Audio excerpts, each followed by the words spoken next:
Congress door to door ప్రోగ్రాంలో భాగంగా ఆదివారం శ్రీకాళహస్తి పట్టణంలోని ఆర్టీసీ సర్కిల్ నుంచి పట్టణ పురవీధుల్లో కాంగ్రెస్ పార్టీ ప్రచారాన్ని ప్రారంభించారు మాజీ ఎంపీ చింతామోహన్, అలాగే కాంగ్రెస్ పార్టీ శ్రేణులు.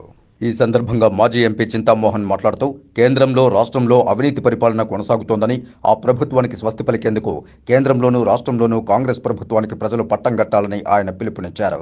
ఆంధ్రప్రదేశ్ ముఖ్యమంత్రి జగన్మోహన్ రెడ్డి సోదరిమణి షర్మిల కాంగ్రెస్ పార్టీలో చేరడం వల్ల కాంగ్రెస్ పార్టీకి ఎటువంటి ప్రయోజనమూ లేదని, ఆమె చేరిక వల్ల కాంగ్రెస్ పార్టీకి ఎటువంటి స్వలాభము, రాజకీయ లబ్ధి ఉండదని, ఈ పర్యాయం ఆంధ్రప్రదేశ్లో కాంగ్రెస్ పార్టీని ఆదరించడానికి ప్రజలు సంసిద్ధంగా ఉన్నారని తెలియజేశారు.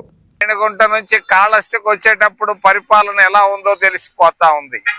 ఒకప్పుడు అరగంటలో వచ్చేటువంటి బస్సులు, కార్లు ఈరోజు 3 గంటలు పడతా ఉంది. పోలీసు వ్యవస్థ ఎలా ఉంది, మరి జిల్లా పరిపాలన ఎలా ఉందనేది బాగా స్పష్టంగా కళ్ళ ముందు కనపడతా ఉంది. ప్రజలు ఈ రోజు మార్పు కోరుకుంటున్నారు.